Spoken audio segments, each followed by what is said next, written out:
రండి, ఈ రాత్రికాల సమయంలో సంఘ ప్రార్థనలో ప్రవేశించమునుపు ఒక మాట జ్ఞాపకం చేసుకుంటూ వద్దాం. గత కొన్ని రోజుల నుంచి నెహెమ్యా యొక్క జీవితంలో నెహెమ్యా యొక్క ప్రార్థన మనం జ్ఞాపకం చేసుకుంటూ వస్తున్నాం. ఈరోజు కూడా జ్ఞాపకం చేసుకుందాం. నెహెమ్యా గ్రంథము 1వ అధ్యాయం.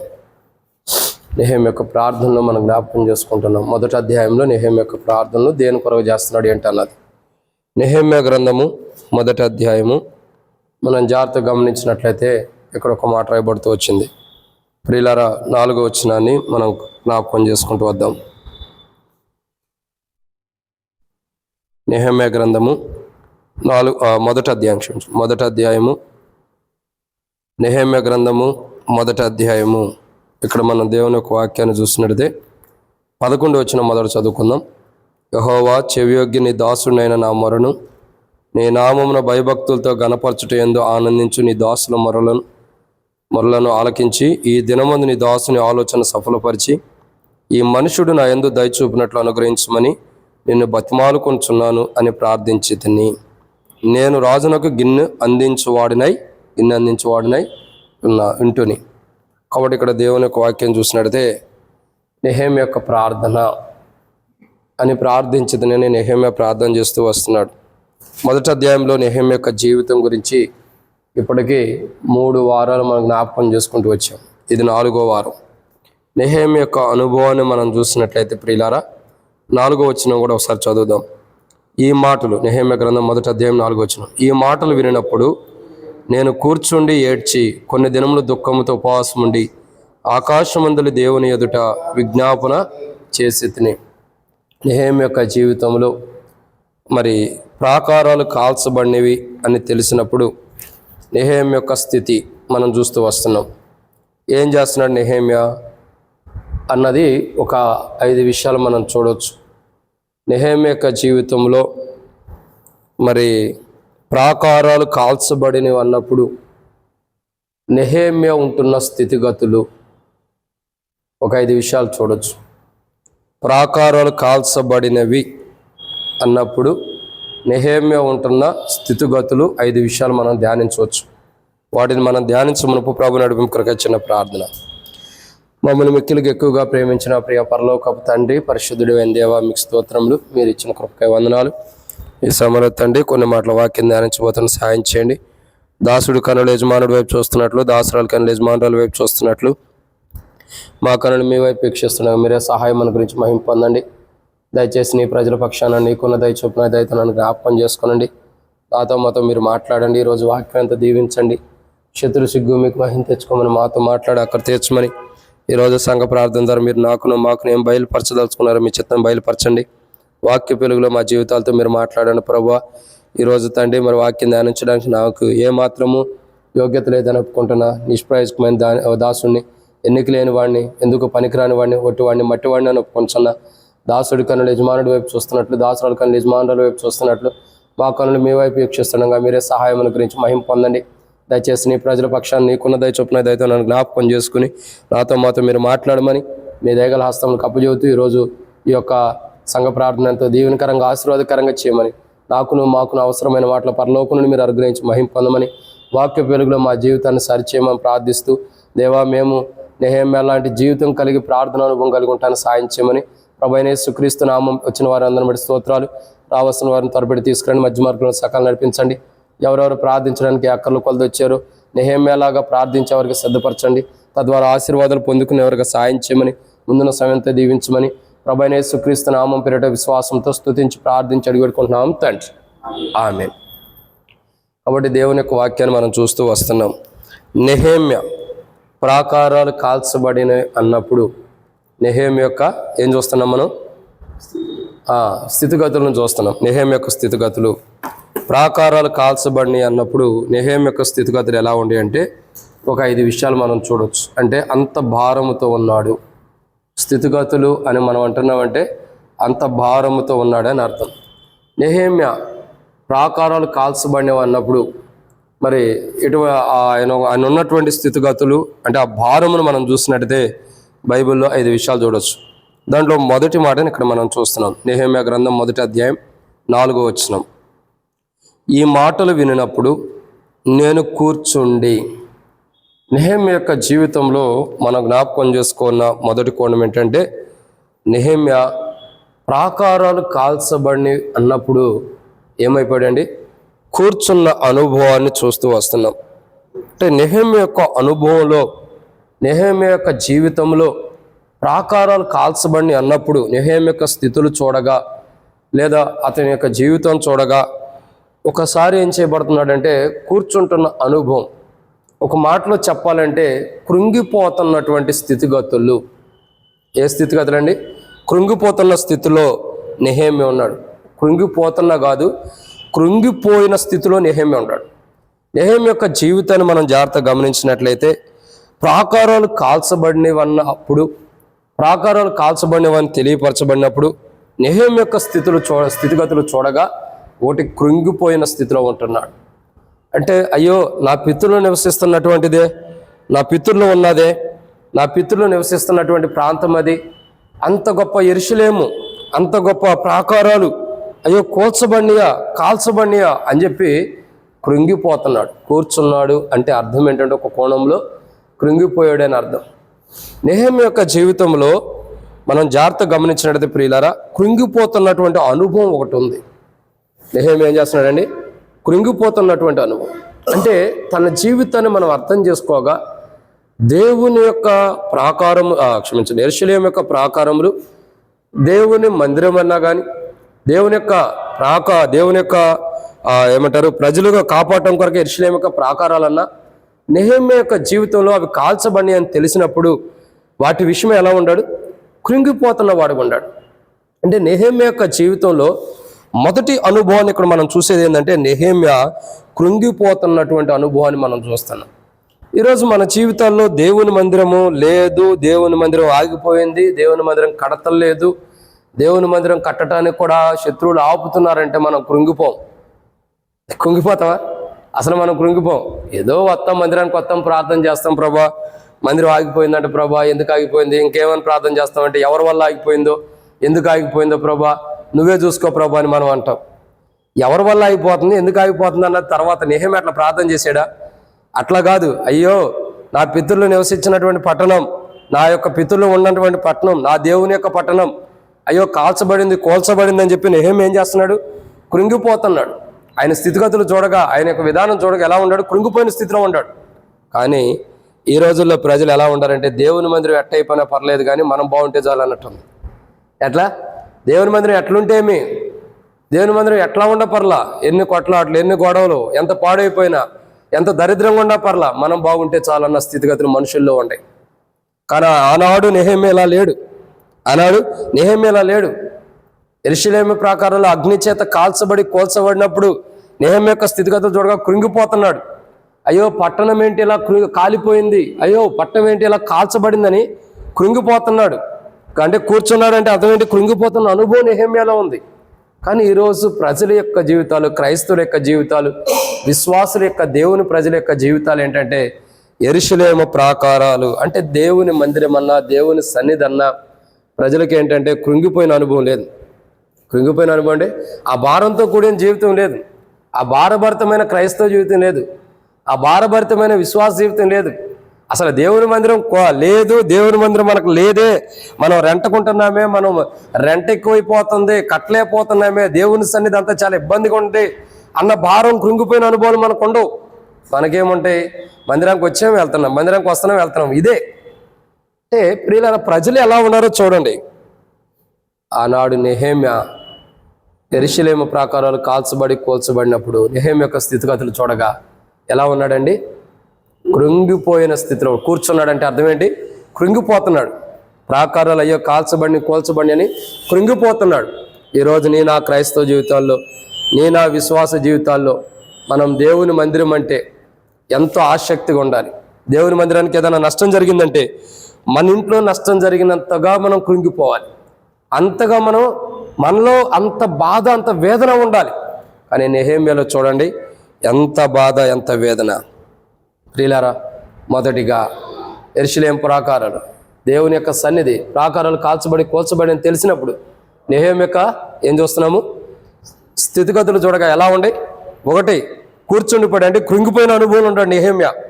దాన్ని తిరిగి కట్టుకోవాలన్న ఆసక్తి వచ్చేస్తుంది. మొదటిగా నెహెమ్యా స్థితిగతులు చూడగా కృంగిపోయాడు. రెండోదిగా ఎలా ఉన్నాడు నెహెమ్యా అంటే, రండి దేవుని యొక్క వాక్యం చూసినట్టయితే నెహెమ్యా గ్రంథం మొదటి అధ్యాయం 4వ వచనం. ఈ మాటలు వినినప్పుడు నేను కూర్చుండి ఏడ్చి కొన్ని దినములు దుఃఖముతో ఉపవాసం ఉండి ఆకాశమందుల దేవుని ఎదుట విజ్ఞాపన చేసి తిని. రెండో పని నెహెమ్యా ఏం చేస్తున్నాడండి? ఏం చేస్తున్నాడు? విజ్ఞాపన చేస్తున్నాడు. ఒకటి నెహెమ్యా చేస్తున్న పని ఏంటి? యెరూషలేము ప్రాకారాలు కాల్చబడి అన్నప్పుడు నెహెమ్యా స్థితిగతులు ఏంటంటే, ఒకటి కూర్చుండిపోయాడు, అంటే కృంగిపోయాడు. రెండోదికి ఏం చేస్తున్నాడు? విజ్ఞాపన చేస్తున్నాడు. అంటే నెహెమ్యా యొక్క జీవితం మనకు నేర్పిస్తుంది ఏంటంటే విజ్ఞాపన చేస్తున్నాడు. అంటే దేవుని సన్నిధిలో గొప్ప విజ్ఞాపన. దేవుని సన్నిధిలో ఏం చేస్తున్నాడు? గొప్ప విజ్ఞాపన. ఎంత గొప్ప విజ్ఞాపన అంటే విజ్ఞాపన అంటే ప్రార్థన అని కూడా చెప్పచ్చు. ఎంత గొప్ప ప్రార్థన అంటే దేవుడే వినేటటువంటి ప్రార్థన. అంటే తన దృష్టిలో తన జీవితం ఏంటంటే, దేవుడు ఈరోజు నా ప్రార్థన వినాలి. ఒకటి కృంగిపోయిన స్థితిలో ఉన్నాడు. రెండోది ఏ స్థితిలో ఉన్నాడంటే, కోల్చబడినటువంటి యెరూషలేము ప్రాకారాల కొరకు విజ్ఞాపన చేస్తున్నాడు. అంటే దేవుడు నా ప్రార్థన వినాలి, దేవుడు నా మొర వినాలి, దేవుడు నేను చేసే ప్రార్థనకు ప్రత్యుత్తరం ఇవ్వాలి, దేవుడు నేను చేసే ప్రార్థనకు సమాధానం ఇవ్వాలి, దేవుడు నా ప్రార్థనని నాకు బదులు జవాబు ఇవ్వాలని చెప్పని నెహెమ్యా ఏం చేస్తున్నాడండి? విజ్ఞాపన చేస్తున్నాడు. అంటే నిజంగా చూడండి, దేవుడు ప్రార్థన దేవుడు ఆలకించే అంత విజ్ఞాపన చేస్తున్నాడు నెహెమ్యా. దేవుడు ఆలకించే అంత విజ్ఞాపన. ఈరోజు మనం ఎంత విజ్ఞాపన చేస్తున్నాం అన్నది గమనించాలి. దేవుని మందిరం లేదు, రెంట్ కొంటున్నాం, 2000 పోయి 7000 అయింది, కష్టమైపోతుంది. కానీ దేవుని మందిరం గురించి మనకు విజ్ఞాపన లేదు. విజ్ఞాపన చేస్తాం ఏమని? ప్రభా నీ చిత్తమైతే మాకు మందిరాన్ని, ప్రభా నీ చిత్తమైతే మాకు స్థలమీ, ప్రభా నీ చిత్తమైతే ఈ ప్రభా అని మనం ప్రార్థన చేస్తాం. ఏమని చేస్తాం? నీ చిత్తమైతే. అంటే మనం అడిగేది కూడా దేవుని చిత్తం అనే దేవుని చిత్తం అడగొద్దని నేను అంటలా, కానీ అడిగేది కూడా ఏదో అరాకొరాగా నీ చిత్తం అయితే ప్రభా లేకపోతే నీ చిత్తం. అంటే విజ్ఞాపన కూడా సరైన విధానంలో చేయలేకపోతున్నాం. ప్రియులారా, దేవుని వాక్యం అంటుంది నెహెమ్యా గ్రంథం 1వ అధ్యాయం 4వ వచనంలో, మొట్టమొదటిగా నెహెమ్యా యెరూషలేము ప్రాకారాలు కూల్చబడినప్పుడు తన స్థితిగతులు చూడగా, తనకున్న భారం చూడగా, తన స్థితిగతులు ఒకటి ఎలా ఉన్నాడు? కూర్చుండిపోయాడు, అంటే కృంగిపోయిన అనుభవం. రెండోదిగా చూడగా విజ్ఞాపన చేస్తున్నాడు. అంటే దేవుడు ఆ ప్రార్థన వినాలి. అంటే ఆ కాల్చబడినటువంటి స్థితి, ఆ కూల్చబడినటువంటి యెరూషలేము కొరకు విజ్ఞాపన చేస్తున్నాడు. అయ్యా ఏంటి పరిస్థితి? ఎందుకు ఇలా అయిపోతూ వచ్చింది? ఎందుకు ఇలా కాల్చబడింది? ఏంటి ప్రాబ్లము? ఎందుకు ఇవన్నీ జరుగుతూ వచ్చినాయని చెప్పని నెహెమ్యా ఏం చేస్తున్నాడండి? విజ్ఞాపన చేస్తున్నాడు. నిజంగా నెహెమ్యా యొక్క జీవితం, నెహెమ్యా యొక్క అనుభవం ఈరోజు మనకు ఎన్నో ఆశీర్వాదాలు బయలుపరుస్తుంది, ఎన్నో మాటలను బయలుపరుస్తుంది. ఈరోజు నెహెమ్యాలాగా మనం విజ్ఞాపన చేసేవారు కూడా. నెహెమ్యా కృంగిపోయిన అనుభవం, మనం కూడా కృంగిపోయిన వారికి ప్రార్థించాలి. నెహెమ్యా విజ్ఞాపన చేసినట్టు మనం కూడా విజ్ఞాపన జీవితం మనకు ఉండాలి. ఏ స్థితిలో ఉన్నాడు? విజ్ఞాపన చేసే స్థితిలో ఉన్నాడు. అంటే భారముతో కృంగిపోయిన స్థితిలో, భారముతో విజ్ఞాపన చేసే స్థితిలో నెహెమ్యా ఉంటూ వచ్చాడు. ఈరోజు మనం ఎలా ఉంటున్నాం? దేవుని మందిరం అన్న, దేవుని సంఘం అన్న సంఘ ప్రార్థనకు వచ్చిన సంఘం ఎలాంటి స్థితిలో ఉన్నా, మనం ఎలా ప్రార్థన చేస్తున్నాం? సంఘం స్థితిగతులు బాగా పోయినా, సంఘం స్థితిగతులు సరైన విధానంలో లేకపోతున్నా, మనలో సంఘం గురించి కృంగిపోయినటువంటి భారం ఉందా? విజ్ఞాపన చేసే భారం మనలో ఉంటుందా? సంఘం నిమిత్తమై, మందిరం నిమిత్తమై. లేకపోతే నెహెమ్యా లాంటి జీవితం మనలో లేదని అర్థం. ఇదన్నా మాట చెప్పండి, ఎన్నో మాట ఇది? 2. మూడో విషయాన్ని చూద్దాం రండి. నెహెమ్యా గ్రంథం 1వ అధ్యాయం 4వ వచనం. ఈ మాటలు విన్నప్పుడు నేను కూర్చుండి ఏడ్చి. చాలన్నా. కాబట్టి 3వ కోణాన్ని ఇక్కడ చూస్తున్నాం. మొదటి మాట, యెరూషలేము ప్రాకారాలు కాల్చబడి అన్నప్పుడు నెహెమ్యా యొక్క స్థితిగతులు విన్న తర్వాత ఎలా ఉండే? నెహెమ్యా స్థితిగతులు ఎలా ఉండే? ఒకటి కూర్చుండిపోయాడు, అంటే కృంగిపోయాడు. రెండోదిగా చూడగా విజ్ఞాపన చేస్తున్నాడు, అంటే ప్రార్థనా జీవితం. దేవుని సన్నిధిలో విజ్ఞాపనం చేస్తున్న అనుభవం కలిగిన వాడుగా ఉన్నాడు. మూడవదిగా నెహెమ్యా ఎలా ఉన్నాడంటే, అంటే యెరూషలేము ప్రకారం కూల్చబడి కాల్చబడి అన్నప్పుడు నెహెమ్యా యొక్క స్థితిగతులు మూడవదిగా, ఒకటి కృంగిపోయాడు, అక్కడ కూర్చున్నాడు, కృంగిపోయాడు. రెండు, విజ్ఞాపన చేస్తున్నాడు, విజ్ఞాపన జీవితం కలిగి ఉన్నాడు. మూడవదిగా మనం చూడగక మూడో మాట ఏంటంటే ప్రియులారా, దుఃఖముతో ఎలా ఉన్నాడండి? దుఃఖం.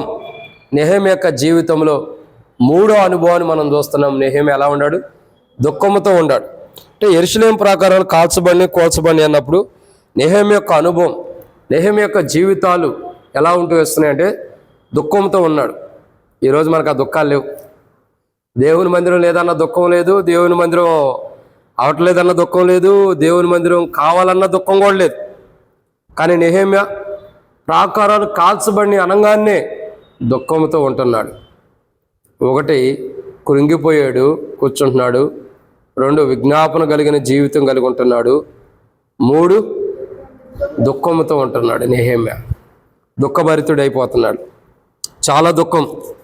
నిజంగా ఒకవేళ నెహెమ్యా చెరపట్టబడి తీసుకుని పోబడి ఉండవచ్చు, చెరగొనిపోయి ఉండొచ్చు, లేదా నెహెమ్యా ఎవరన్నా సరే పట్టుకుని పోయి రాజు దగ్గర కూర్చోబెట్టి ఉండొచ్చు.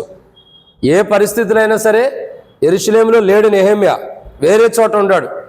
మరి ఇక్కడి నుంచి తాను యెరూషలేములో లేను అన్న బాధ కంటే, యెరూషలేము నుండి చెరగొనిపోయబడ్డాడన్న బాధ కంటే, యెరూషలేము నుండి తీసుకొని పోబడ్డాడన్న బాధ కంటే, యెరూషలేముకి దూరంగా ఉన్నాడన్న బాధ కంటే కూడా ఎందుకు దుఃఖంతో ఉన్నాడు తెలుసా? అసలు దూరంగా ఉండడానికి కాదు, కాల్చివేయబడినందుకు దుఃఖం అయిపోయింది. ఒకసారి మనం అంటాం కదా, రైలాడక్క, ఒకసారి మనం అంటాం, ఏమంటాం తెలుసా? వాడు చెడ్డోడైనయ్యా, భర్త గురించి అంటాం, వాడు చెడ్డోడైనా తాగుబోతేనా, ఏడుండా మంచిగా ఉంటే చాలు అంటాం. భార్య గురించి అంటాం, ఆమె ఎట్టా ఉన్నా పర్లేదు, ఏడుండా బాగుంటే చాలు. పిల్లల గురించి కూడా అంటామా? అంటాం. వాళ్ళు ఎట్టా అంటోడైనా సరే మంచిగా ఉంటే అదే చాలయ్యా అంటాం. అంటే నెహెమ్యా ఏంటి? ఎక్కడుండా యెరూషలేము బాగుంది అనుకుంటున్నాడు అంతే. ఎక్కడుండా యెరూషలేము బాగుంటే చాలు, ఎక్కడుండా యెరూషలేము క్షేమంగా ఉంటే చాలు, ఎక్కడుండా యెరూషలేము క్షేమం కలిగితే చాలు అనుకుంటున్నాడు. ఎక్కడుండా యెరూషలేము బాగుంటే నాకు అదే చాలు అనుకున్నాడు.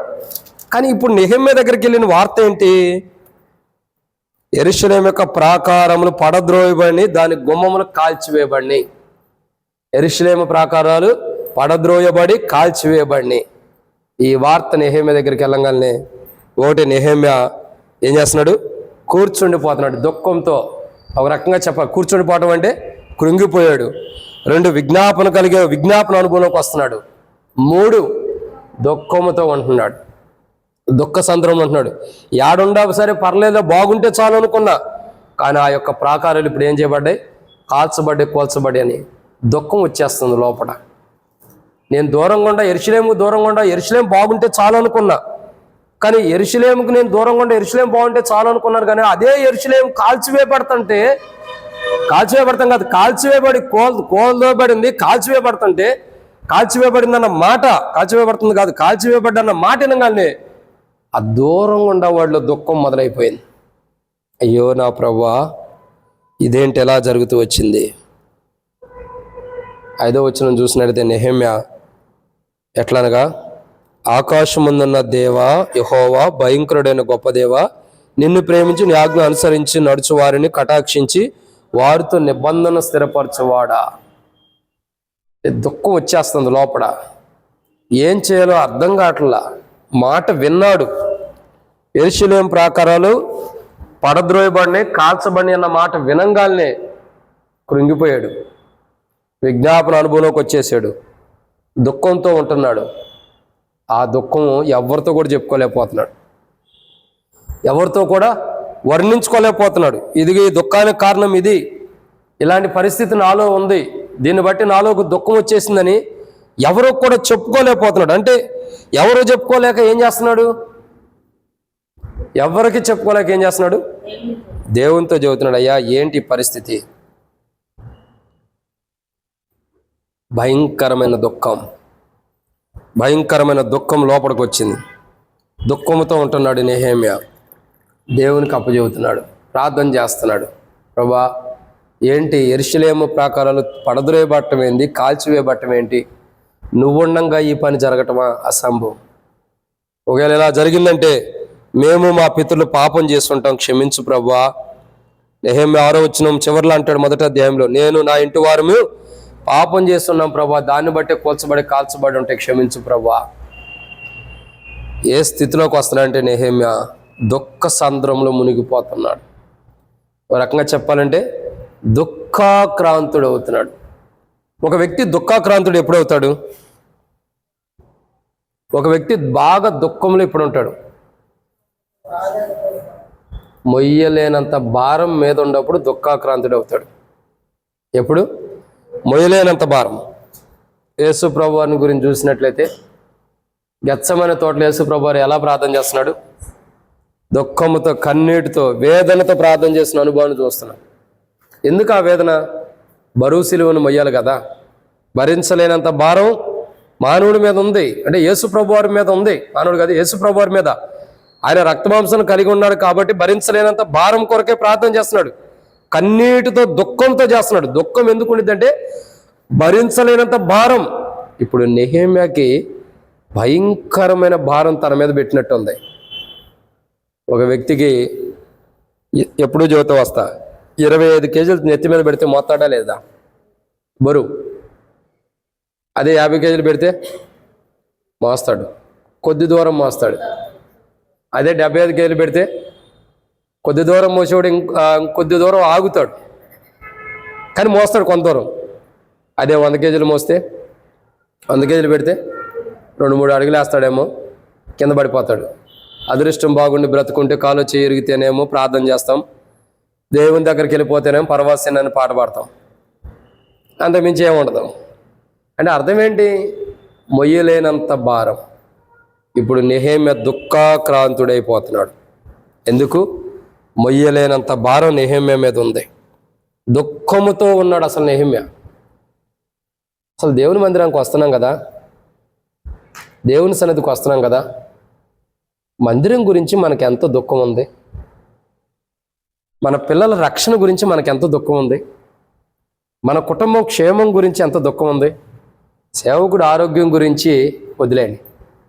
అసలు మామూలుగా మనకి ఎంత దుఃఖం ఉంది, మన పిల్లల రక్షణ, మన పిల్లల క్షేమం కొరకు, వారి బారుమనసు బాప్తిసం కొరకు ఎంత దుఃఖంతో మనం ఉంటున్నాం.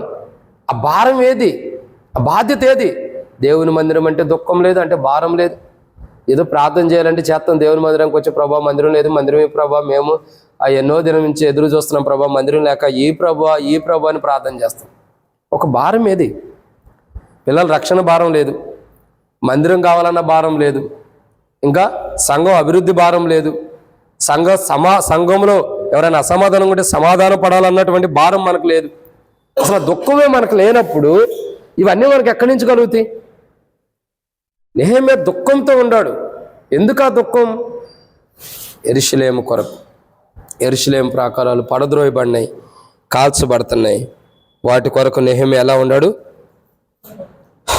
దుఃఖముతో ఉంటున్నాడు నెహెమ్యా. ఈరోజు మనకు అసలు ఏం దుఃఖం ఉంది? ఏ విషయంలో మనం దుఃఖంతో ఉంటున్నాం? దేని కొరకు దుఃఖంతో ప్రార్థన చేస్తున్నాం? అది మనకి ఇంపార్టెంట్. నెహెమ్యా యొక్క జీవితంలో యెరూషలేము ప్రాకారాలు పడద్రోయబడినాయి, కోల్చబడినాయి, కాల్చబడి అన్నప్పుడు నెహెమ్యా యొక్క స్థితిగతులు చూడగా, 1 కూర్చుండిపోయాడు, అంటే కృంగిపోయాడు. 2 విజ్ఞాపన యొక్క అనుభవంలోకి వచ్చాడు, అంటే ప్రార్థన యొక్క అనుభవంలోకి వస్తున్నాడు. 3 దుఃఖముతో ఉన్నాడు. దుఃఖంతో మొయ్యలేని భారం భరిస్తున్నావు ప్రభా, మొయ్యలేని భారం ఉంది. యెరూషలేము ప్రాకారాలు కోల్చబడి అంటే నాకు సంతోషం కాదు, భారం, దాన్ని తిరిగి కట్టుకోవాలి. అసలు ఎందుకు ఇలా జరిగిందని ఒక భారంతో ఉన్నాడు, దుఃఖంతో. ఆ దుఃఖం, ఆ భారం ఈరోజు మనకు ఉండాలి. విన్నమాట ఇది 3. 4వ విషయం చూసినట్లయితే నెహెమ్యా గ్రంథం 1వ అధ్యాయం 4వ వచనం. నెహెమ్యా గ్రంథం 1వ అధ్యాయం 4వ వచనం. ఈ మాటలు విన్నప్పుడు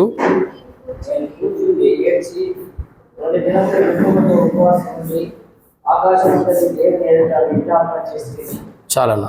కాబట్టి ఎన్నో మాట ఇది? 4. మొదటిగా యెరూషలేము ప్రాకారాలు కోల్చబడి కాల్చబడి అన్నప్పుడు నెహెమ్యా యొక్క స్థితిగతులు చూడగా ఎలా ఉండి? 1 కూర్చుండిపోయాడు, అంటే కృంగిపోయాడు. 2 విజ్ఞాపన యొక్క అనుభవంలోకి వస్తున్నాడు. 3 దుఃఖముతో ఉన్నాడు. విజ్ఞాపన కూడా ఎలా చేస్తున్నాడు? దుఃఖముతో. 4వదిగా చూడగా నెహెమ్యా యొక్క జీవితంలో ఈ మాటలు విన్నప్పుడు నేను కూర్చుండి ఏడ్చి కొన్ని దినములు దుఃఖముతో. అంటే నాలుగోదిగా నెహెమ్యా యెరూషలేము ప్రాకారాలు పడద్రోయబడిని, కూల్చబడిని, కాల్చబడిని అన్నప్పుడు నెహెమ్యా యొక్క స్థితిగతులు చూడగా ఎలా ఉండి అంటే నాలుగోదిగా ఏడుస్తున్నాడు. ఏముందండి? ఏడ్పు రాయబడి ఉందా లేదా? ఈ మాటలు వినినప్పుడు నేను కూర్చుండి ఏడుస్తున్నాడు. అయ్యో ప్రభువా, యెరూషలేము ప్రాకారాలు కాల్చబడిని, కూల్చబడిని, యెరూషలేము ప్రాకారాలు కూల్చబడిని, కాల్చబడిని ప్రభు అని చెప్పి ఏం చేస్తున్నాడు? ఏడుస్తున్నాడు. నెహెమ్యాలో మనోవేదన ఉంది. ఏడుపు ఎందుకు వస్తుందండి? మనోవేదన. లోపల వేదన ఎక్కువైపోయింది. ఏడుపు ఆపుకోలేకపోతున్నాడు. బైబిల్లో ఒక చోట ఏడుపు ఆపుకోలేని వ్యక్తిని చూడగలుగుతాం. ఎవరా వ్యక్తి? ఎక్కువ ఆలోచించవద్దు, మీకు తెలియదని నాకు తెలుసు. యోసేపు దగ్గరికి తన అన్నదమ్ములు వచ్చినప్పుడు, వాళ్ళు వచ్చి అయ్యా మేము మీకు దాసులం అన్నప్పుడు, కొన్ని విషయాలు మాట్లాడుతున్నప్పుడు యోసేపు వాళ్ళకి ధాన్యం ఇచ్చే సమయంలో కొంత దూరం వెళ్ళిపోయి బిగ్గరగా ఏడుస్తూ వస్తాడు. ఏం చేస్తున్నాడు? బిగ్గరగా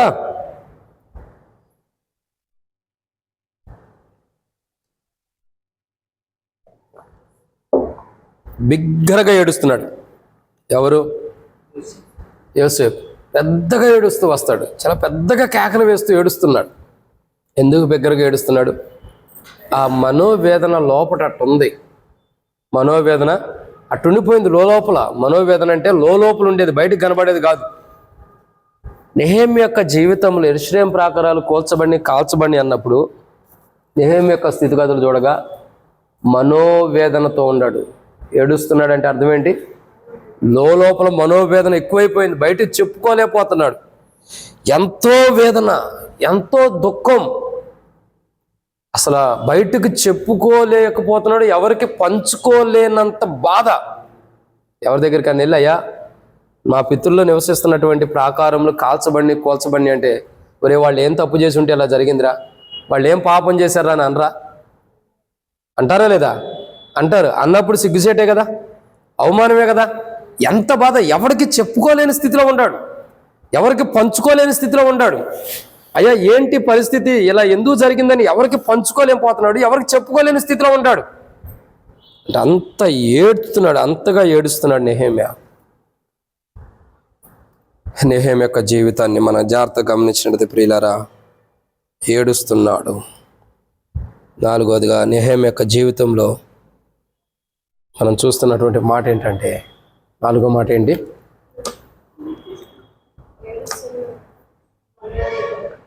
మనోవేదన, ఏడ్పు. అంటే మనోవేదన కలిగిన వాడుకుంటాడు. ఈరోజు నేను ఆ జీవితాల్లో దేవుని మందిరానికి వచ్చిన మనం, దేవుని మందిరం అంటే, దేవుని సన్నిధి అంటే, సంఘం అంటే మనకెంత మనోవేదన ఉంది, ఎంతగా ఏడుస్తున్నాం సంఘం కొరకు, ఆత్మల కొరకు, నూతన ఆత్మల రక్షణ కొరకు, మన పిల్లల రక్షణ కొరకు ఎంతగా మనం ఏడుస్తున్నాం. అంటే ఎంత మనోవేదన మనకుంది మన పిల్లల రక్షణ కొరకు. ఏదో మందిరానికి వస్తున్నాం, ప్రార్థన చేస్తున్నాం, వెళ్తున్నాం అంటే కాదు. నెహెమ్యాలాగా ఏడుపు అంటే మనోవేదన మనలో ఉండాలి, ఆ భారం మనలో ఉండాలి. నెహెమ్యా యొక్క స్థితిగతులు చూడండి ఎలా ఉండేయండి.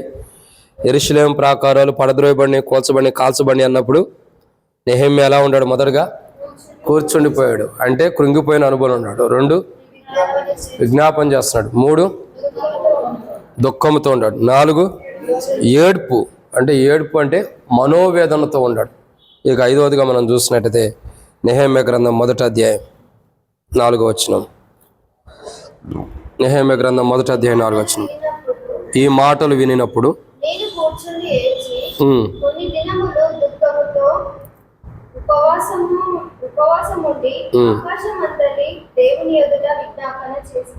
చాలా. అక్కడ 5వ మాట చూస్తున్నాం, ఉపవాసం ఉండి ఆకాశమందు దేవుని ఎదుట జ్ఞాపం చేస్తున్నాడు. నెహెమ్యా యొక్క జీవితంలో 5వదిగా ఉపవాసం ఉంటున్న అనుభవం. ఒకటి నెహెమ్యా యెరూషలేము ప్రాకారాలు కూల్చబడి కాల్చబడి అన్నప్పుడు నెహెమ్యా ఎలా ఉన్నాడు?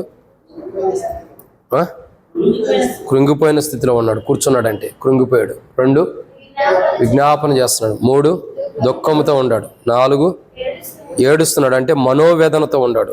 5వదిగా చూడగా ఉపవాసము యొక్క జీవితం కలిగి ఉంటున్నాడు. అంటే తన స్థితిగతులు చూడగా ఎలా ఉన్నాడు? ఉపవాసం. ఏం తినలేకపోతున్నాడు. ఏం తినాలన్నా వంట పట్టదు. ఇక వంట పట్టడం అంటే అర్థం ఏంటి? దేహానికి ఇమడదు, దేహము ఇమిడినట్టు ఉండదు. దేహం లోపలికి వెళ్ళినా ఎట్లా ఉంటాము? ఇక ముక్కు లోపలికి, మూతి లోపలికి, ఇక అంతే. ఎముకలు కనపడతాయి కానీ స్కిన్ కనపడదు, శరీరం కనపడదు. ఇక అంటే అర్థం ఏంటి? లోపల పీక్కుపోతూ ఉంటాం. ఎంత తిన్నా కానీ ఏమైందక్క చెప్పండి? ఎంత తిన్నా ఎండిపోయిన చేపే. ఎంత తిన్నా ఎట్లా ఉంటాం? నీటిలో ఉన్న చేపలాగా ఉండవు, ఎండిపోయిన చేపలాగా ఉంటాం. ఎంతన్నా తిను, ఎంత ఇష్టంగా మటన్ తిను, చికెన్ తిను, బిర్యానీలు తిను, కళ్యాణి బిర్యానీ తిను, ఏవన్నా తిను, చివరికి ఎలా ఉంటాం? ఎండిపోయిన చేపే. ఇలారా నెహెమ్యా యొక్క స్థితిగతులు చూడగా ఓ రకంగా చెప్పాలంటే నెహెమ్యా యొక్క అనుభవం, ఉపవాసం ఉంటున్నాడంటే అర్థం ఏంటంటే ఏది కూడా తన దేహానికి వంట పడతలా. తినాలన్న కోరికే లేదని అర్థం. ఒక మాటలో చెప్పాలంటే తినాలన్న కోరికే లేదు నెహెమ్యాకి. ఒక మాటలో చెప్పాలంటే మన భాషలో ఉపవాసం ఉంటున్నాడంటే ఆహారం మీద మనసే లేదు. ఏం లేదు? ఆహారం మీద కోరిక, మనసే లేదు. అసలు ఆహారం మీద అసలు మనసే రావట్లా. నాకు తెలిసి తనతో ఉండవారు అనొచ్చేమో, నెహెమ్యా భోంచేద్దాం రా అని. నాకు ఆ మనసు రావట్లా తినాలన్న ఆలోచన. యెరూషలేము ప్రాకారాలు కూల్చబడి, పడదొరేయబడినాయి, కాల్చబడినాయి అన్న విషయం నా మనసులోకి, నా మదిలోకి రావటంతో నాకు అన్నం తినాలన్న కోరిక కూడా చచ్చిపోయింది. మనకు మందిరం లేకపోతే మందిరంలో స్పెషల్ మీటింగ్స్, చికెన్ కావాలి. మందిరంలో స్పెషల్ మీటింగ్లో చికెను.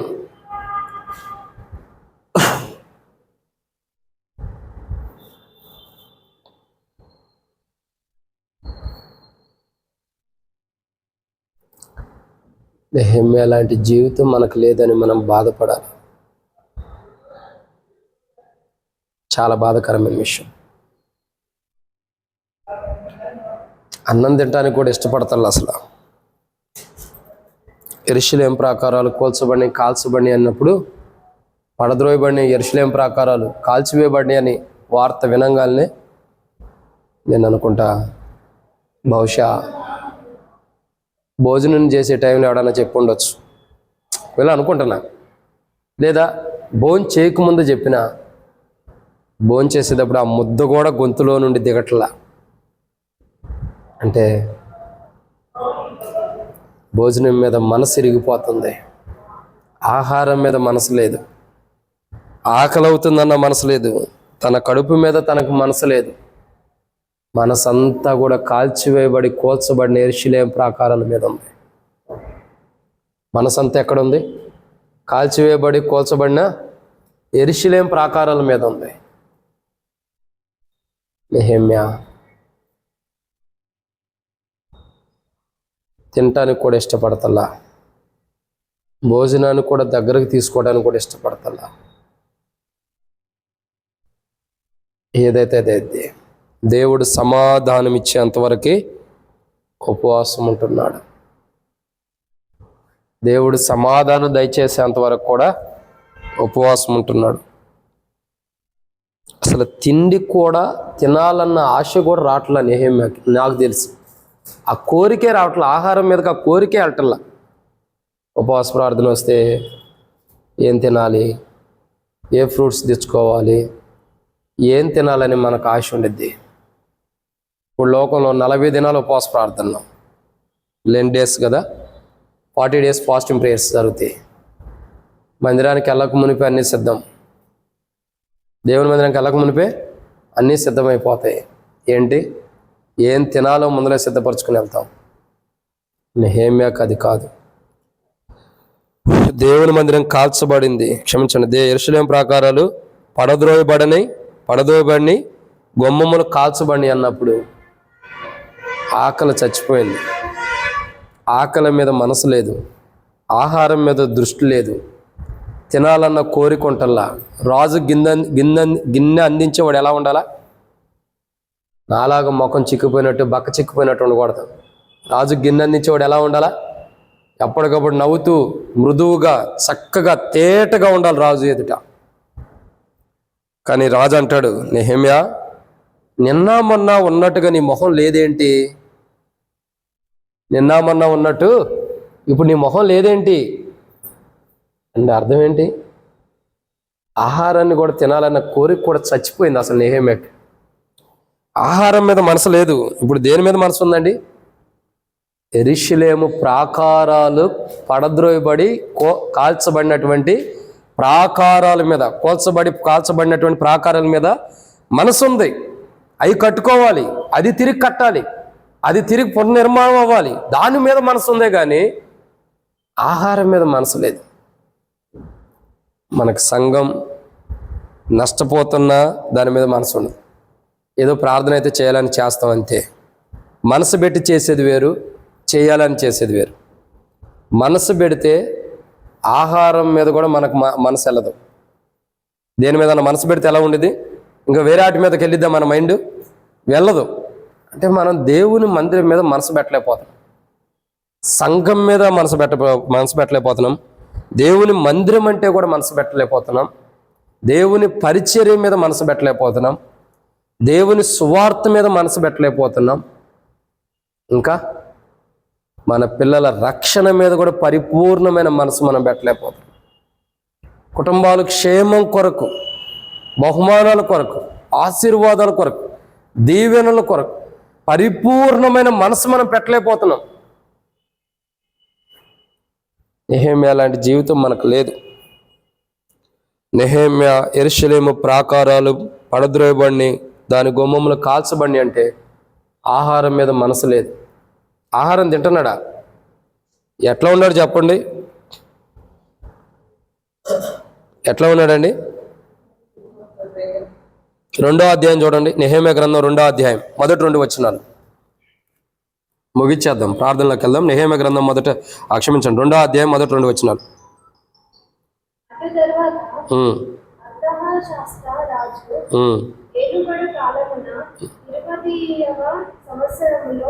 నీసాను మాసమందు రాజు ద్రాక్షారసము త్రాగవలనని చూచుచుండగా నేను ద్రాక్షారసము తీసుకొని రాజులకు అందించితిని.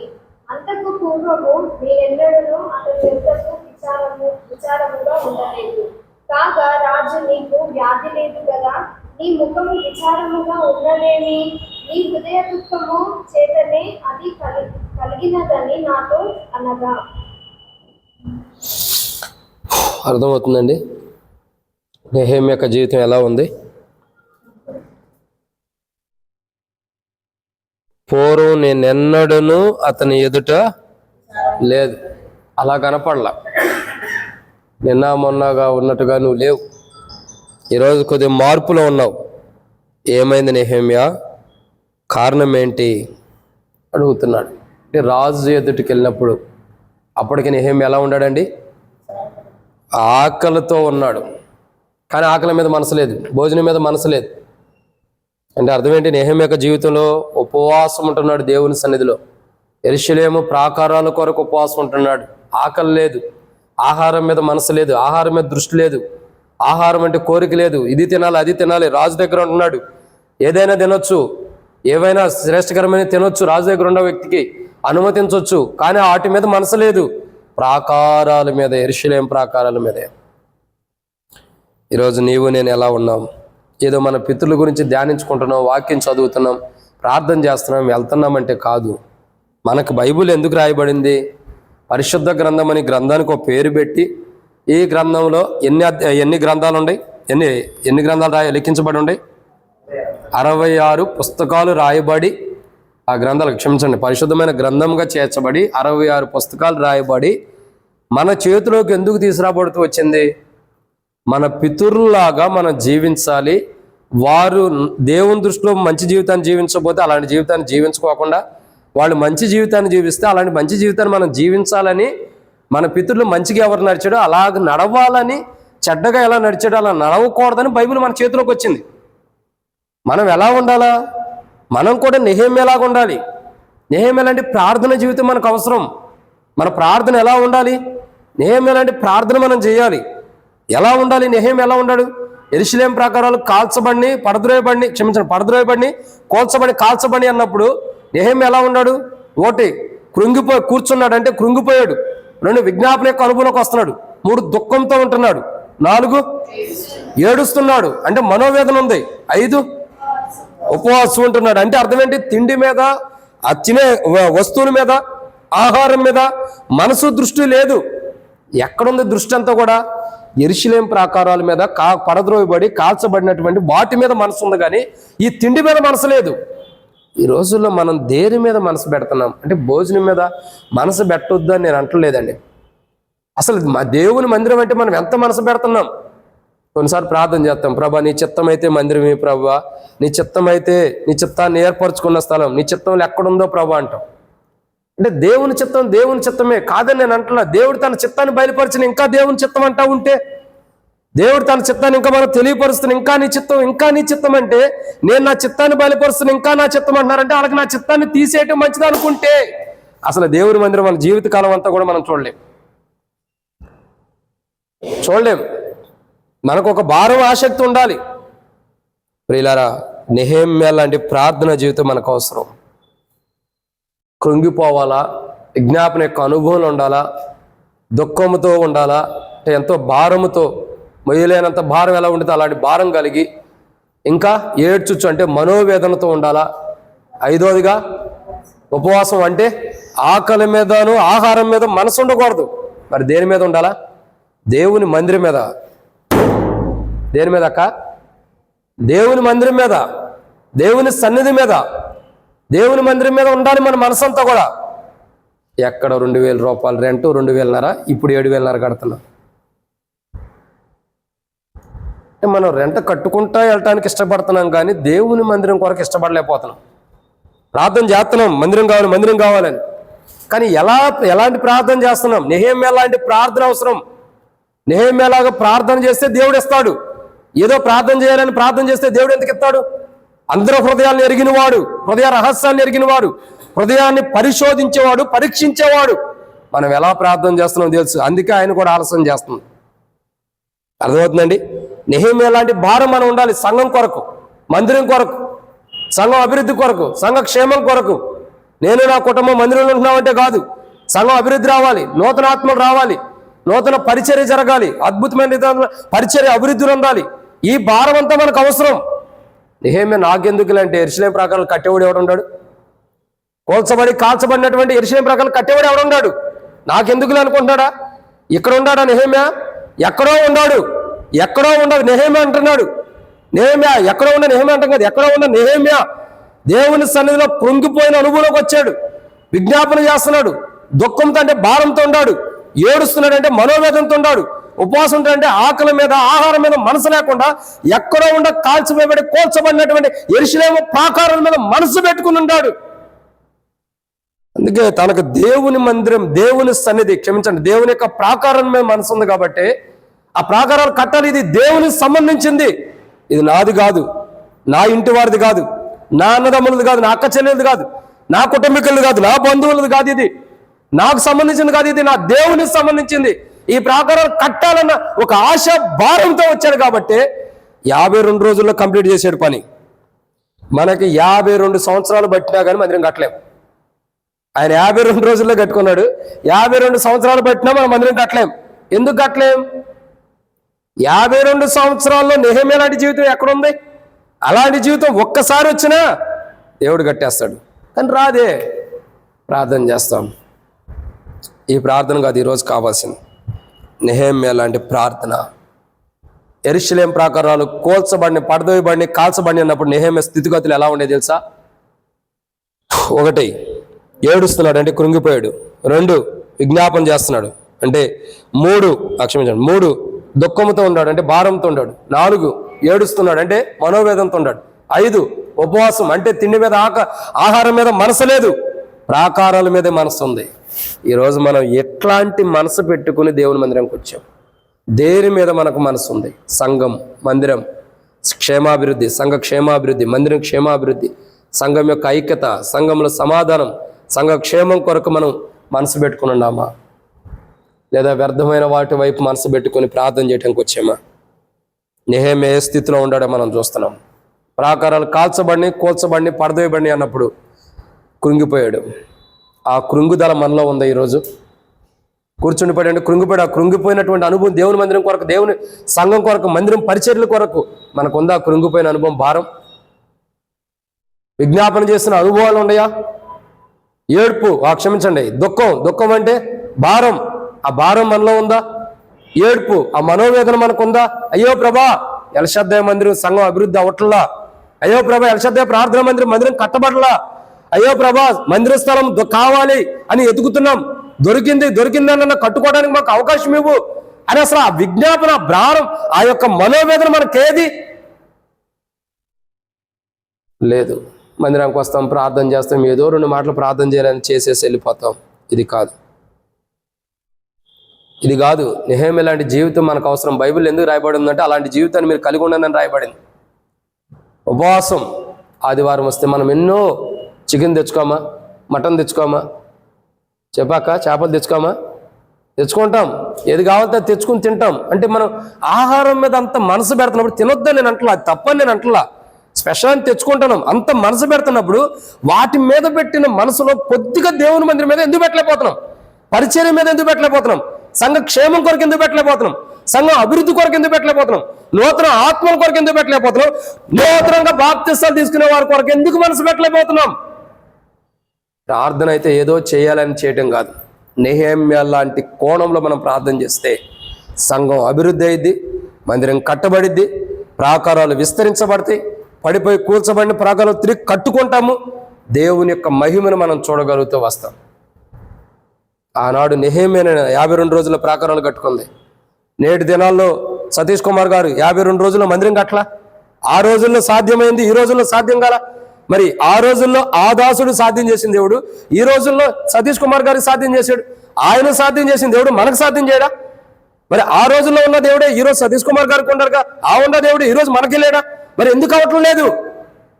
ప్రార్థన లేదు, సరైన ప్రార్థన జీవితం లేదు, కృంగిపోతున్న అనుభవం, విజ్ఞాపనతో కూడిన జీవితం, దుఃఖము అంటే భారంతో కూడిన జీవితం, ఏడ్పు అంటే మనోవేదన, ఉపవాసం అంటే ఆకలి మీద, ఆహారం మీద మనసు లేకుండా దేవుని మందిరం మీద మనసు కలిగిన మనసు మనకు లేదు.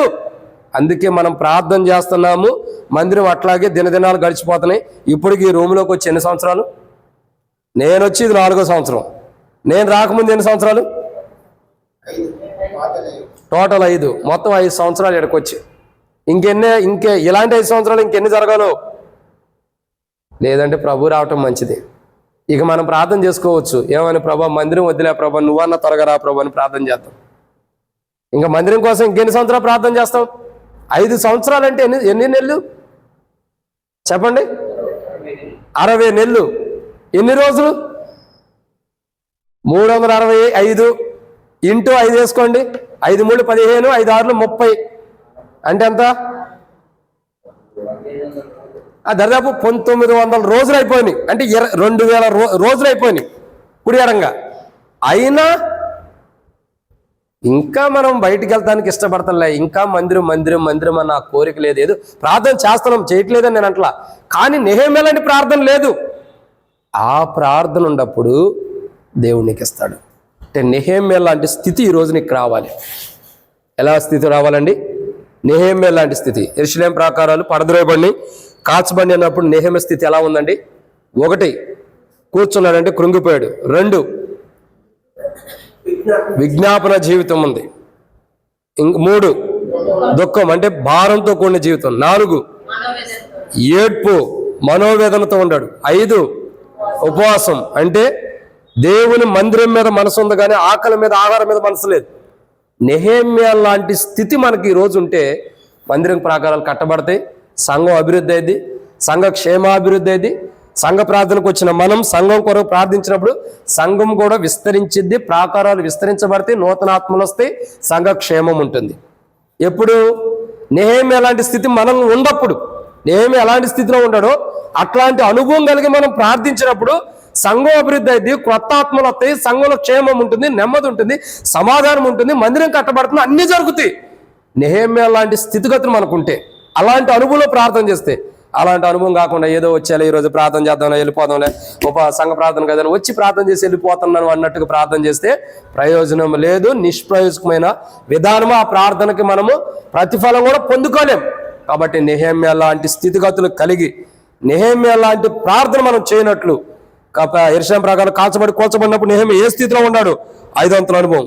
1 కూర్చునిపోయాడు, కృంగిపోయాడు. 2 విజ్ఞాపన చేస్తున్నాడు. 3 దుఃఖం అంటే భారంతో ఉన్నాడు. 4 ఏడ్పు అంటే విజ్ఞాపన, మనోవేదన. 5 ఉపవాసం అంటే దేవుని ప్రాకారాల మీద మనసు ఉంది. ఇలాంటి స్థితిగతులు మనకు ఉండి మనం ప్రార్థన చేస్తే అప్పుడు మనం దేని గురించి అయితే ఈ 5 అంతల అనుభవం కలిగిన స్థితిలో ఉన్నామో అప్పుడు మనం వాటి కొరకు ప్రార్థన చేస్తే దేవుడు వాటికి సమాధానం ఇస్తాడు, వాటిని మనకు అనుమతిస్తాడు, వాటిని మనకి ఇస్తాడు దేవుడు. మనం ఈ నెహెమ్యా లాంటి స్థితిలోకి మనం రాకుండా, ఆయన ఉన్న స్థితిగతుల్లోకి మనం రాకుండా, నెహెమ్యా లాంటి ప్రార్థన నేను కూడా చేస్తున్నా ప్రభు నాకు కూడా సమాధానం ఏమంటే ఏమీ సమాధానం రాదు. కాబట్టి నెహెమ్యా లాంటి స్థితిలో కృంగిపోదాం, విజ్ఞాపన కలిగి ఉందాం, దుఃఖంతో అంటే భారం కలిగి ఉందాం, ఏడుపు అంటే మనోవేదనతో ఉందాం, ఉపవాసం అంటే దేవుని ప్రాకారాల మీద, సంఘం మీద మనసు పెడదాం. ఇలాంటి అనుభవంలో మనం ప్రార్థన చేద్దాం. నెహెమ్యాలాగా ఇలాంటి స్థితిలోకి వచ్చి, ఏదాంతల అనుభవం కలిగిన స్థితిలోకి వచ్చి నెహెమ్యాలాగా ప్రార్థన చేద్దాం. దేవుడు మన ప్రార్థనని మనకి సమాధానం ఇచ్చి ఒక గొప్ప అనుభవంలో నెహెమ్యా లాంటి స్థితిగతులు కలిగి మనం ప్రార్థన చేయనట్లు ప్రభు మన సాయం చేయలే. అలాంటి స్థితిగతులు కలిగి ప్రార్థించినప్పుడు, నెహెమ్యా లాంటి స్థితిగతులు కలిగి ప్రార్థించినప్పుడు దేవుడు ఖచ్చితంగా మనకు సంఘ క్షేమము, మందిరము, ఇంకా మన పిల్లల రక్షణ, మార్మోసు, బాప్తిసాలు, క్షేమము, జాబులు, వివాహాలు, అన్ని బాప్తిసాలు అన్ని ప్రభు సమకూరుస్తాడు. అటు అనుభవాలు ప్రభు సహాయం చేయనట్లు నెహెమ్యా లాంటి స్థితిలోకి మనం రావటం కొరకే సరి చేసుకుని, ఆ స్థితిలో లేకపోతే సరి చేసుకుని నెహెమ్యా లాంటి స్థితిలోకి వచ్చి మనం నెహెమ్యా లాంటి స్థితిలో ఉండి ఆ స్థితిలోకి రావటం కొరకు ప్రార్థన చేద్దాం. ఆ స్థితిలోకి వచ్చి మనం ప్రార్థన చేసినప్పుడు రావటం కొరకు మనం ప్రార్థన చేసుకోవాలా. ఆ స్థితిలోకి వచ్చిన తర్వాత దేని కొరకైతే మనకు అవసరం ఉందో, సంఘమా, పిల్లల కొరక, క్షేమాభివృద్ధి కొరకు, దేని కొరకు ప్రార్థన చేస్తే ప్రభు వాళ్ళకి ఇస్తాడు, సమాధానం ఇస్తాడు. అట్టి ప్రార్థన మనం చేయనట్లు ప్రభు మన సాయం చేయను గాక. ఆమేన్. ప్రార్థనలో ప్రవేశిద్దాం. ఒకరి తర్వాత ఒకరు మార్చి ప్రార్థన చేయండి, క్లుప్తంగా ప్రార్థన చేయండి. ప్రార్థన అన్నది అర్థం చేసుకోండి. సంఘ ప్రార్థన అంటే సంఘంలో ఏం వాక్యం చెప్పారో ఆ వాక్య వెలుగులో సంఘానికి అవసరమైన రీతిలో ప్రార్థన చేయండి. ఇంకా వేరే అన్నీ కూడా కలపకూడదు. సంఘానికి అవసరమైనవి, సంఘంలో ఉన్నటువంటి విశ్వాసులు ఎవరైనా ఎమర్జెన్సీలో బాగాని వారు ఉంటే వాళ్ళ కొరకు ప్రార్థన చేయండి. మందిరం కొరకు ప్రత్యేకంగా ప్రార్థన చేయండి. సంఘ క్షేమం కొరకు, సంఘం యొక్క అభివృద్ధి కొరకు ప్రార్థన చేయండి. ఇంకా నూతన ఆత్మల కొరకు, బాప్తిస్తాలు తీసుకోవడానికి సిద్ధంగా ఉన్నారు పిల్లలు, బాప్తిస్తాల కొరకు ప్రార్థన చేయండి. అనేకులు రక్షణ కొరకు ప్రార్థన చేయండి. నూతనమైన ఆత్మల రక్షణ కొరకు, కుటుంబాల క్షేమాలు, ఆరోగ్యాల కొరకు ప్రార్థన చేయండి. తర్వాత మందిరం కొరకు ప్రత్యేకంగా చేయండి. మా ఆరోగ్యం కొరకు కూడా ప్రార్థన చేయండి. యెరూషలేము యొక్క క్షేమం కొరకు ప్రార్థన చేయండి. హెబ్రోన్ యొక్క క్షేమం కొరకు కూడా ప్రార్థన చేయండి. హెబ్రోన్లో కూడా అన్ని విధానాల్లో కూడా దేవుడు అన్నిటికీ క్షేమము, సహాయం చేయడానికి, అన్ని అవసరతలు దేవుడు తీర్చడానికి కూడా ప్రార్థన చేయండి. ప్రభు చిత్తమైతే ఎప్పటి నుండే ప్రార్థన చేయండి. యూత్ క్యాంప్ కొరకు కూడా ప్రభు చిత్తమైతే ప్రార్థన చేయండి. మన మందిరం కొరకు, సంఘ క్షేమాల కొరకు, మందిరంలో ఇంకెంతోమంది బలహీనులుగా ఉన్నారు, వారందరి కొరకు కూడా ప్రార్థన చేయండి. మా రెండో పాపకు కూడా చెయ్యి ఫ్రాక్చర్ అయింది, బోను చెయ్యి విరిగినట్టు ఫ్రాక్చర్ అయింది బోను, స్వస్థత కొరకు కూడా ప్రార్థన చేయండి. ఈరోజు కూడా కట్టు మార్పిచ్చాము, ఇంకా కొద్దిగా నొప్పి ఉంది, స్వస్థత కొరకు ప్రార్థన చేయండి. మాకు కూడా దేవుడు మంచి ఆరోగ్యం ఇవ్వటానికి, పరిపూర్ణమైన ఆరోగ్యం, మెండరాల నొప్పులు కానీ, తలలో బలహీనతలు కానీ ఏమి లేకుండా, స్కానింగ్లు అన్నీ జరిగినాయి, ఏమి లోపం లేదన్నారు. కాబట్టి ఎక్కువ ఆలోచనలు కూడా రాకుండా, అధికమైన ఆలోచనలు ఏమి లేకుండా, క్రీస్తుని గురించిన ఆలోచన కలిగి ఉండటం కొరకు, ఎన్ని బెండరాలు, ఏ నొప్పులు రాకుండా, గ్యాస్ ప్రాబ్లం లేకుండా ఉండటం కొరకు కూడా ప్రార్థన చేయండి. నూతనమైన బాప్తిసాలు తీసుకునే వారి కొరకు, ఇంటర్మీడియట్ ఆ ఎగ్జామ్స్ రాసే వారి కొరకు, త్వరలో ఆంధ్రాలోనే ఇప్పుడు ఈ రోజు నుండే 10th క్లాస్ ఎగ్జామ్ స్టార్ట్ అయినాయి. మనకి ఎప్పటి నుండి తెలంగాణలో 21st నుండి మరి తెలంగాణలో స్టార్ట్ అవ్వబోతున్నాయి. ఇంటర్మీడియట్ ఎగ్జామ్స్ కంప్లీట్ చేసుకునే వారి కొరకు, తర్వాత డిగ్రీ 10th క్లాస్ ఆ ఎగ్జామ్స్ రాసే అందరి కొరకు కూడా ప్రార్థన చేయండి. ఇంకెవరెవరి అక్కర్లు ఉన్నారో వారి అక్కర్లు అందరూ మీ అవసరం తెలియపరచండి. మీ కొరకు కూడా ప్రార్థన చేద్దాం. తర్వాత ఆత్మూర కొరకు, అక్కడ ఉన్న దైవదాసుల కొరకు, మరి చిన్నగొట్టి ముక్కల, చెంది, చిన్న చింతకుంట, రెడ్డిపల్లి, నర్సాపూర్ కొరకు, జూబ్లీ హిల్స్ హెబ్రోన్ కొరకు, నూతనేశ్వరం ప్రార్థన మందిరం మా సొంత గ్రామం కొరకు, ఇంకా ఆయా ప్రాంతాల్లో ఉండే వారందరి కొరకు కూడా, ఆయా మందిరాల కొరకు, నిజాంపట్నం ఆ ప్రాంతాల కొరకు కూడా, పరిచర్లు మందిరాల కొరకు ప్రార్థన చేయండి. తర్వాత మా యొక్క ట్రాన్స్ఫర్ కొరకు కూడా దేవుని చిత్తం ఎక్కడ ఉందన్నది కూడా ప్రార్థన చేయండి. ఆరంభించండి ఒకరి తర్వాత ఒకరు మార్చి మెయిన్ థీమ్ మందిరం కొరకు, సంఘము కొరకు భారంగా క్లుప్తంగా చేయండి. ఆరంభించండి ప్రార్థన చేయండి. ఒకరి తర్వాత ఒకరు మార్చి క్లుప్తంగా ప్రార్థన చేయండి. ఆరంభించండి. మీ ప్రకటనలు కూడా మీ వ్యక్తిగతమైన అవసరతలు ఏమైనా కూడా తెలియపరచండి. మీ కొరకు ప్రార్థన చేస్తాం.